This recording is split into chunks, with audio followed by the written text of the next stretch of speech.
we remain steadfast in our commitment in delivering local news that matters, stories that inspire, enriching the lives of Filipinos in the Philippines and across the globe.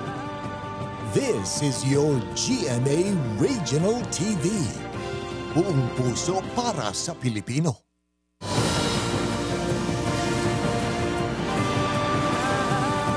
Ini ang GMA Regional TV 1 Western Visayas.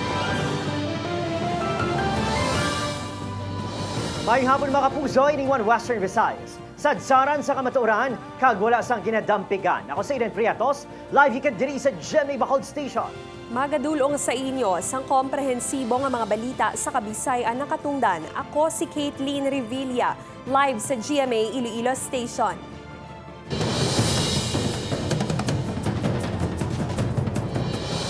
May estudyante sa syudad sang Iloilo balik eskwela na pagkatapos sang duha ka adlaw nga suspensyon sang klase. Bangod sa malain nga tiyempo.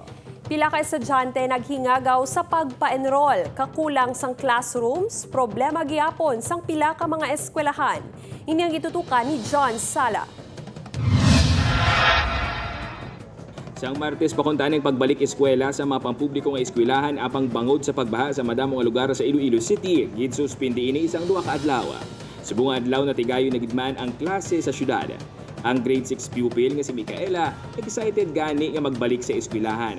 Na dito sa balaya, sa lipod ng obra ko.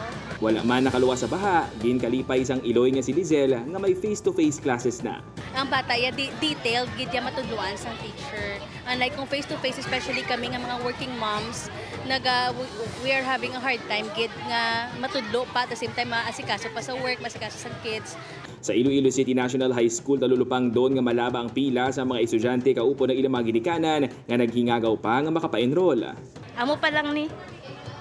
Bago pa lang ang apo ko nagbalik mo. Pero sa mga nagliligat nga toy wala kita. Si Nanay Zinaida, subong lang nakapa-enroll ang bata bangod isa man ang ilabalay sa mga ginsulod sang tubig baha. Masaga na iyang birth certificate, ang iyang mga card. Nagsululod gid sa balay ang tubig mas nga taas na kagin anang ginamon sang siminto nga ang pertahan namon kung nag-awa lapaw gid ya. Sa nagligad nga school year masobra sa 8,000 ang enrollees ang Iloilo City High. Subong yara pa lang sa masobra 5,000 na nakapa-enroll apang kampante ang bulutuan nga malabot nila ang target subong ang school year.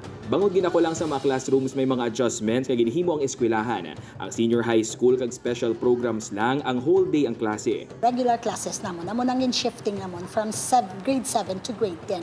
We are starting our classes 7 o'clock until 12:35 and then 12:40 to 6:15 ang afternoon shift. Nagumpisa naman ang klase sa Quintin Salas Elementary School apang talulupang doon nga madamong absent sa unang adlaw sang klase. Sunod sa school principal, sa 568 enrollees, 455 lang ang present. Kulang man sa classrooms ang bulutuan. Pero ang amon challenges is our school itself. Kay gamay amon eskwelahan, so gutok ang mga kabataan. Pero sa mga teachers, enough naman ang teachers. Ang classrooms, we lack 5 classrooms. Sa Balantang Elementary School, temporaryo nga nag-shift sa modular learning ang mga estudyante subong adlaw. Agud may tiyempo pa ang mga manunudlo sa pagpaninlo sa mga hulot klasihan nga nagserbing evacuation center. Buwas mabalik na sa face-to-face ang klase. Gin-assess naman kagapon ang situation sa eskwelahan. Hindi pa siya safe para sa mga kabataan kay sa front school namon medyo taas pa ang tubig and at the same time diri sa back portion sang school. Samtang hugot naman ang pagpatuman sang seguridad sa mga bulutuan. May mga police personnel nga nagabantay kag traffic enforcers nga nagadumala sang trapiko. Nag-augment man ang mga personnel sang LTO6 agud mag-chekyar sa mga nagabiyahe nga salakyan.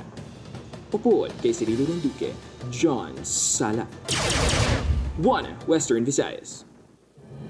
Kapuso, pagpaglimpyo naman sa mga eskwelahan nga nabahaan sa Bacolod City ginatutukan para sa pagbukas ng klase sa Lunes. Disaster Fund ginaproseso na sa pagdeklara sang state of calamity sa syudad. Yaring balita nga atong gitutukan. Maluwas sa mga barado ang kanal, nagasupon nga basura, waterways na kinahanglan sa malapnagon nga dredging. Masobra 40 mm sang ulan ang nagtupa sa syudad sa Bacolod ning nitudlo kamangdanan sang malapnagon nga pagbaha sa masobra 30 ka mga barangay sa Bacolod City. Ining rason sa pagpaidalom sa syudad sa state of calamity. Bangod sini, sarang na magamit sa syudad ang Calamity Emergency Fund. Nagapabilin man nga kanselado ang klase sa Bacolod City tubtob buwas Biyernes, agod matagan sa kahigayunan ng mabulutuan nga makapanglimpyo. Sa 70 ka public school sa syudad, 17 diri ang tuman nga nahalitan. Kalabanan diri. Tungod sa baha ang aton nga mga bangko, no, kinahanglan ilimpyuhan. Hindi man ini siya ma-totally flush out ang Bureau of Fire. So may ara kita contingents coming from other schools and from the organization nga nagabulig subong sa clean-up drive. Diri, sa Mariano G. Medalla Integrated School sa Barangay Panukoy, masako karon ang pagpanglimpyo sa bulig sa stakeholders kag pati man mismo evacuees agod preparahan ang abre klase sa Lunes. Nga ang Bureau of Fire bala nag-letter request na kami sa Bureau of Fire nga tani buligan kami pang flashing sa mga rooms, no. Amo na tani panangwagan namon kay kun ano lang kay kun ang ni manual do ka dugay guro matapos wala ang panglimpyo ta kay grabe kitang lunang nakita niyo naman. Ginuduso karon sa pila ka mga miyembro sa Bacolod City Council nga si Kiron ang may eskwelahan nga nagaserbe evacuation centers kaangay sa may elementary schools sa Banago kag Sumag nga ginsulod man sang baha. Mga gym kag barangay halls nga dalang pankuntaning tion sa emerhensya ang ginbaha man. Pag ginalantaw ta, si Dr. Fornan is very concerned nga naga-stagnate ang tubig mula ka panaog.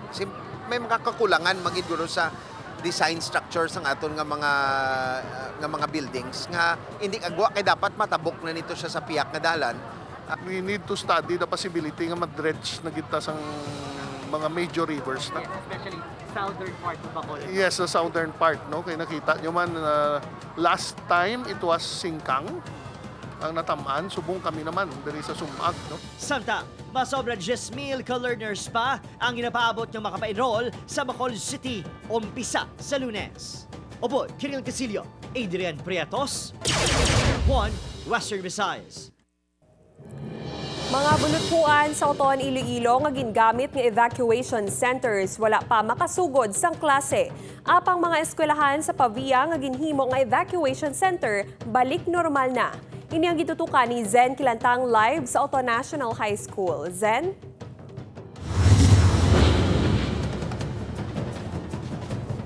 Kate, pila sa mga eskwelahan sa probinsya sang Iloilo ang nag-umpisa na sang klase subong nga adlaw, apang maiba naman nga mga buluthuan ang ginhimo nga evacuation center kapareho na lang diri sa Oton National High School. Padayon ang pagpaninlo sa mga manunudlo sang San Antonio San Nicolas Elementary School sa Banwa sang Oton. Isa ang eskwelahan sa mga evacuation site nga gingamit kasunod sang pagbaha. Sa nagligad nga adlaw, 130 ka individual ang temporaryo nga nagatinir sa buluthuan. Lakip na ang iloy nga silan nga emosyonal pa nga nagapangayo sang bulig. Pangayo man tani kami bulig. Nga mabuligan man kami dito tani. Pero yun may sa Lunes may klase na, wala kami mga school supplies sa mga bata naman. Bangod may mga evacuees pa, wala anay sang face-to-face classes sa eskwelahan. Ang parents mismo nagka-chat man sa teachers, kag sa akon man nga alang-alang because ang sitwasyon sa community bala flooded pa sila up to this time. 81 naman ka mga pamilya nga ginabugusan sang 310 ka individual ang temporaryo nga nagatiner sa mga hulot klasihan sa Oton National High School. Gina-check pa to namon man every now and then na-check namon kung bala di na angas ng tubig o kung okay na nga pwede na kami kabalik.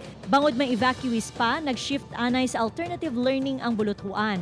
So would like to believe that only the face-to-face classes, sir, is hampered, but not necessarily the contact and the alternative learning. Suno sa Oton MDRRMO, may pila pa ka mga lugar nga ginabaha kaangay sang pila ka porsyon sa Barangay Botong, Alegre, Poblacion North, kag Poblacion East. Pero sila nga na-sweeping pa nga alarming nga bakat sa atong community daw not much na why nakitagawa. Nag-umpisa naman ang klase sa mga buluthuan nga wala man gingamit bilang evacuation center. Lakip sa mga ginhimo nga evacuation center sa Pavia ang Mayor Gerardo Goriseta Senior Memorial School. 4 ka classrooms ang gingamit sa diin 23 ka mga pamilya ang nagtinir sa eskwelahan. Bangod wala sang klase kahapon, gilimpyuhan na ang mga hulot klasihan agud magamit sa mga estudyante. Kaina sang aga nag-umpisa na ang klase sa Buluthuan. One night lang man to, pagka the next day, nag-pull out naman sila. Kagtapos ti ang may tanod kami, pagka the next day, gintinuan naman, ready naman liwat ang classroom para sa klase. Sunod sa DepEd, ginapahanugutan ang mga eskwelahan nga mag-shift sa modular learning ilabi na ang mga nabahaan kag nagakinahanglan sang dugang nga tiyempo para makapaninlo. We do not want to put the lives of our learners at risk. That's why they have to coordinate kung ano sing mga action na pagabraw nila sa school level. Ginahulat sang DepEd 6 ang pinal nga datos sa mga nahalitan nga eskwelahan agud makasumiter sang report sa Central Office para makahatag sang bulig sa pagpakayo. Kate, suno sa mga eskwelahan, tinguhaan nila nga mabalik ang face-to-face classes sa Lunes apang kung hindi matigayo na ipadayon sa gihapon ang alternative mode of classes. Kate? Madamo nga salamat, Zen Kilantang.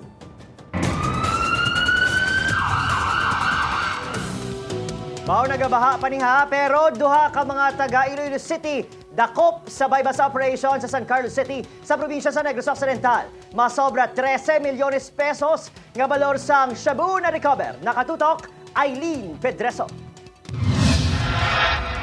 Wala na nakapalagpas sa kapulisan ang duha ka mga pangayaw sa ginpatigayon nga drug bypass operation sa Barangay Palampas, San Carlos City, Negros Occidental. Ginkilala ang mga subject na sanay John Valentin Remigio kag Chris Mark Blancaflor nga taga-syudad sang Iloilo. Sunod sa kapulisan, nabaklan sang illegal nga droga ang duha ka subject nga nagpadulong sa San Carlos dalang ginapahayag 13.7 million pesos nga balor sang illegal nga droga. Nakakadto diri sila sa San Carlos tungod kay may transaction kita nga mapakal kita balor 10,000 pesos no nga illegal nga droga. Natukiban sang kapulisan nga may mga parokyano pa ang duha sa iban pa nga bahin sang rehiyon. Based ang ato na interview kag investigation, gagalawin ni nga mga suspitsado sa area sang Iloilo City kag probinsya sang Iloilo no kag Bacolod and diriman sa San Carlos and other nearby municipality and cities no. Ginapadalman na sang kapulisan kung paano nakalusot sa mga puerto ang dala nga droga sa duha ka sospek.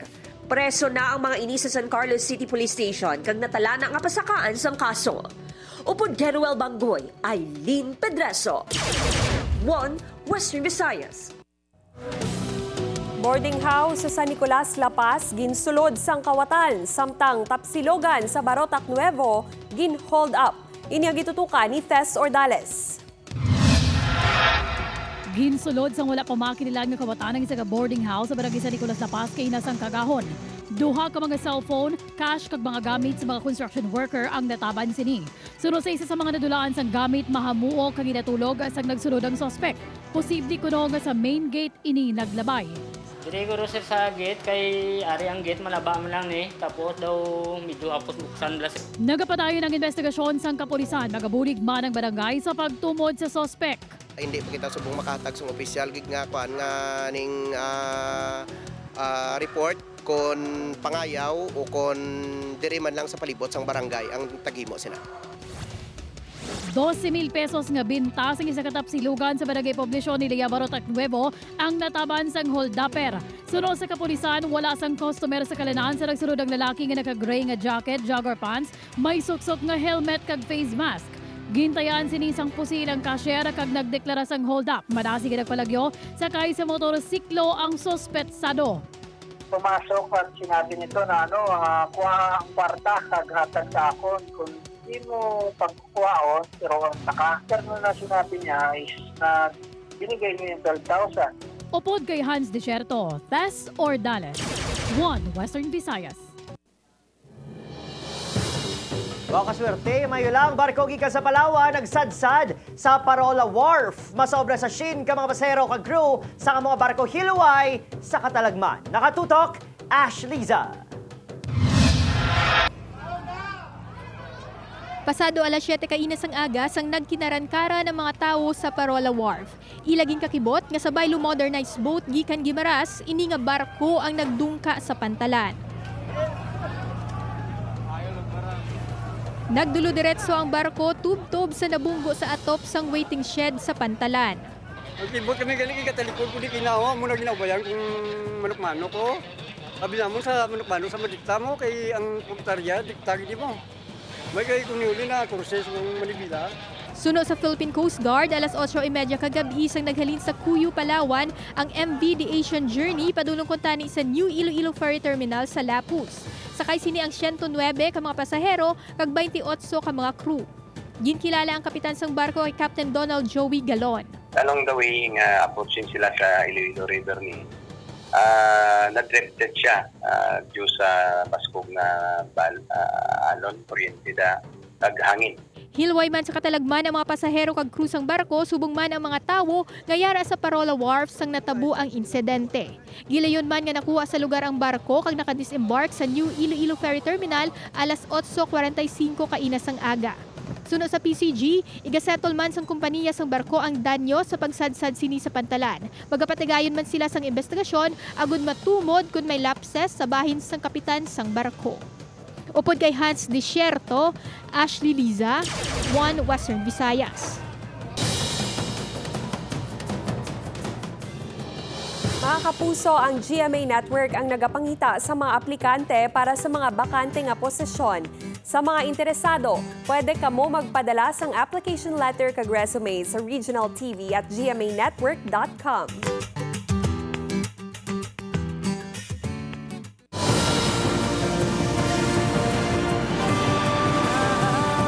Ini ang GMA Regional TV 1 Western Visayas. Pagpugok sang trapiko, liwat nga na-eksperyensyahan sa Ungka Flyover sa pagbalik sang klase. Mga driver, hingyo nga mabuksa na ang Ungka Flyover, agud mahagan-hagan ang problema sa trapiko sa lugar. Ini ang gitutukan ni Zen Kilantang. Bumper to bumper ang mga salakyan sa bahin sang Ungka Flyover kainas ang aga kasunod sang pagpugok sa mga salakyan gikan sa mga banwa sa Central Iloilo, kaangay sang Pavia kag Santa Barbara. Naeksperyensyahan ang malaba nga pila sa mga salakyan humalin alas 6:30 tubtob alas 8:30. Ilabi na nga balik eskwela na ang mga estudyante. Nahibaluan nga ginbuksan na sang Pavia Traffic Management Office ang dalan sa Circumferential Road, lapos sa Railway Road agud indi magutok ang mga salakyan sa bahin sang flyover apang indi sa gihapon malikawan ang mabugat nga trapiko. Full swing na subong, so mga private nagkuha na sila tanan, plus ang mga PUJ nagdugang man ang mga salakyan. So, wait again ba mo da? Tanan nga option ginhimo namon nalantaw naon, pero gutok man gyapon. Gani ang mga driver, apektado ang biyahe. Damo unit. Damo. May traffic mo. Traffic. Ginpasiguro sang Western Visayas Transport Cooperative nga bastante ang ila unit sang modernized jeep agud magkuha sa mga pasahero. Apa ang problema, nagaka-delay ang biyahe sang jeep bangod sa traffic. Gani ang ila hinyo. Tama talaga smooth ang pag-aagi naton dira kung wala dira ng problema sa may Ungka Flyover ang aton dira nga tripping negative kita sa una no sing pito ka trip per day sa subong istatlo lang kag una na naging pahayag sang DPWH6 nga nagapadayon ang ila pagtest sa flyover agud masiguro nga wala na ini nagausmod kun buksan na sa mga motorista.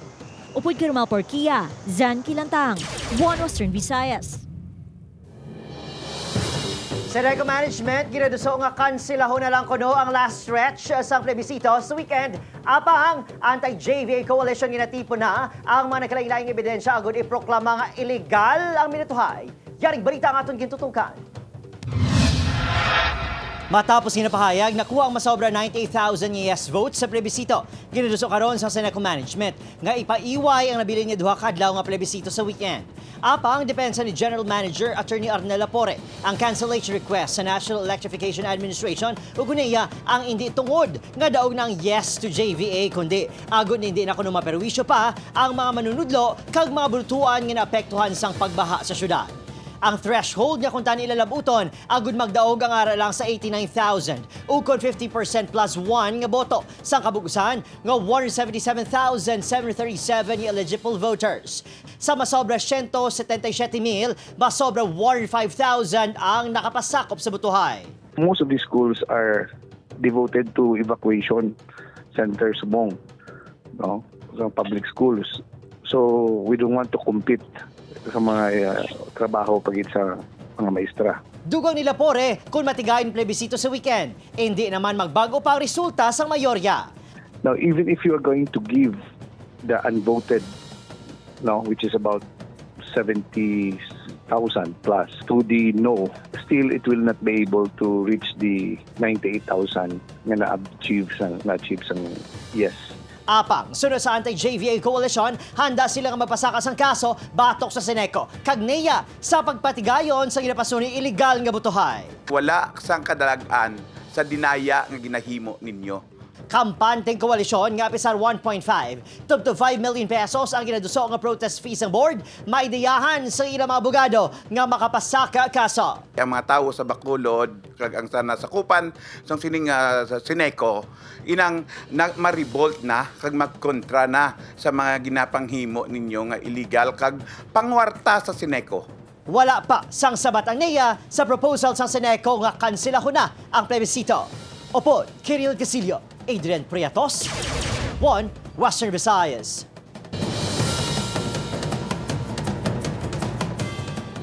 Isa kadako nga magkal ang nakitaan sa Barangay Poblacion South Oton matapos nag-subside ang baha.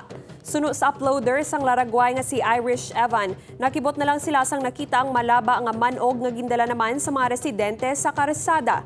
Nagtuga man ini sang kakulba sa mga residente pati sa mga nagalabay nga motorista. Ang nasambit nga manog ang gin-turnover na sa Oton Municipal Environment and Natural Resources Office. Nakaambit sang bugana sang kadagatan ang mga residente sang Banwa sang Tuboso matapos magdagsa sa baybayo ng mga kalampay o kung gagmay nga kasag.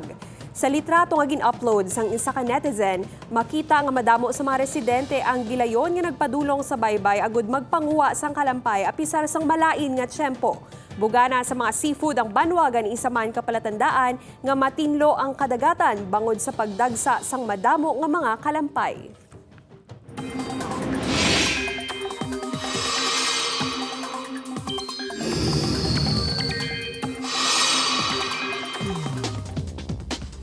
Mga puso, good news! Nakagawa na ang Bagyo Goring sa PARC and Philippine Area of Responsibility. Apang, nagsunod naman ang Bagyo Hana. Ulihin na si plata ng Tropical Storm Hana sa kalayoon nga 1,160 kilometers sa silangan nga bahin sa extreme northern Luzon. Dala sining hangin nga may kabasugon nga 110 kilometers per hour kag puwersa nga nagalabot sa 135 kilometers per hour. Nagapakadto ini sa nakatundang nga bahin sa katisigon nga 10 kilometers per hour. Sunod sa pag-asa, malayo ang Bagyo Hana sa pungsod kag wala ini ginalauman nga maglandfall. Posible man ini nga magwa sa Parbuas. Wala na sang wind signal sa anuman nga lugar sa pungsod apang kaangay sa pagbutong sang Bagyo Goring sa habagat. Pamaskong gumaan sang Bagyo Hana ang habagat. Ang habagat mga kapuso kag trough ukon extension sa kanay Bagyo Goring ngayara sa guwasang PAR ang magapaulan sa dako nga bahin sang pungsod. Base sa datos sang Metro Weather, magaulan sa Antique, Aklan, Iloilo, Guimaras kag pila ka bahin sang Negros Occidental subungan sa iban nga bahin sang pungsod ilabi na sa Luzon.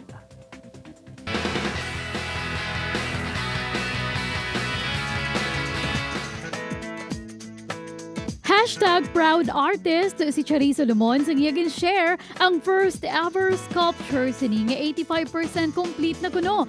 Sa iya latest IG post, nag-post si Charisse iping ang sculpture art.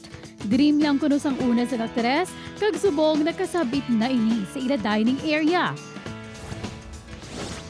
Chris Bernal is now a mother. Ginpakilala na sini ang iya first baby nga ginpangalanan kay Hailey Luca sa fans. Suno sa aktres, inspired halin sa tinaga nga Hallelujah ang pangalan sa iya baby. Sa isa naman kay Ben nga gintambungan, proud nga gin-reveal ni Isabel Ortega ang iya ginhimo nga rewear kag recycle sa iya OOTD. Suno sa aktres, ang iya ginsuksok halin pa kuno sa iya dress at GMA Gala Night, gingamit lang niya sa lain nga pamaagi. Samtang yari naman ang mga eksenang hindi mo dapat mamiss sa Voltes 5 Legacy. Sa pagkatubangay ni Zambo Gil kag Dr. Ned Armstrong, sino balag magmadidilagon? Ang Voltes 5, makabangon paihan, inaakagiban pa nga maaksyon ng mga eksena ang bantayan sa Voltes 5 Legacy sa GMA Telebabad pagkatapos ang 24 oras.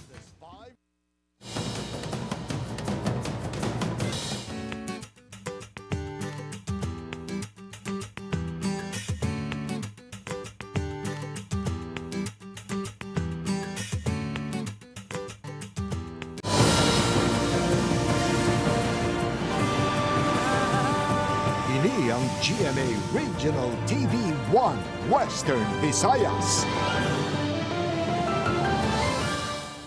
Natabo nga raid sang kapulisan sa Puloy-an sa mga baryo sa Pasig City, gintalakay sa kamera. Si Zen Kilantang nakatutok. Lakip sa mga gintalakay sang Committee on Public Order and Safety sa Kamara ang natabo nga raid sa Puloy-an sa mag-utod nga Neptali kag Jeffrey Barrios sa Pasig City, Iloilo sang nagligad nga Agosto 12. Gintambukan ini ni PRO6 Director Brigadier General Sidney Villaflor, IPPO Director Colonel Ronaldo Palomo kag ni Lieutenant Colonel Aaron Palomo ang ginrelieve nga hepe sang Pasig City Police. Ara man ang pila ka miyembro sang pamilya Barrios. Ginaligar sang pamilya nga planted ang na-recover nga mga armas luthang kag nadulaan pa sila sang kwarta. Ginpakita sa investigasyon ang CCTV footage sa lugar. Ginplastar sang kapulisan nga lehitimo ang operasyon. Makabig nga clearing operation pa lang ang footage nga nagapakita nga wala sila sang witnesses nga dala bangod kinahanglan pa i-secure ang lugar. Apang ginpahayag ni Colonel Palomo nga mas maayo man nga nahatagan ini sang pagtamod sang kamera agud makaruhan ng issue. Kita naton sa membros ang Kongreso nga ang trabaho sa PNP wala sing bahid kung ano man kundi nagaobra lang din siyang tama ang aton mga kapulisan sa Pasig. Kag na-prove man sang kahapon sang aton nga EP sa Pasig City kung nga ang gini-extract ang mga membro sang balay sa mga barrios prior sa pagkandak sa search. Positibo naman ang pamilya Barrios nga mahatagan sang hustisya ang ginaalgar illegal nga pagserbe sang search warrant sang kapulisan. Hindi po sila nag-serve ng search warrant nila sa tamang proseso. Kasi nga po, pinasok na po nila yung bahay namin ng 4:27 in the morning. And then, binasahan nila kami ng search warrant, 7:30 na. So, ganun katagal ang paghihintay namin doon sa labas. Posible nga hiwaton sa Nobyembre ang masunod nga committee hearing angot sa issue. Sa subong, nagapabilin nga detained si Neptali Barrios, samtang nagapabilin sa restrictive custody si Sergeant Jeffrey Barrios sa Camp Macario Peralta sa Hamindan, Capiz, samtang wala pa sang resulta ang independent investigation sa Philippine Army. Upoy Kiroma Porquia, Zen Kilantang, One Western Visayas.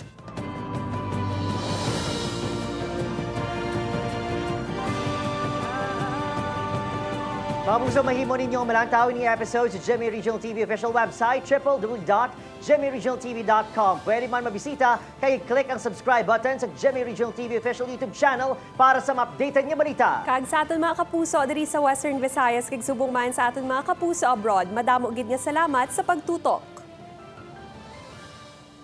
Mga puso, mag-isa kita kang hibaloon ang mga balita tungod Local News Matters. Ako si Idan Prietos, naghahatag importansya sa mga balita lokal. Sa ngalan sa bugos nga puwersa sang One Western Visayas News Team, ako si Caitlin Revilla. Bugos nga puwersa para sa mas dako nga misyon, kag mas masangkad nga pagserbisyo sa pungsod.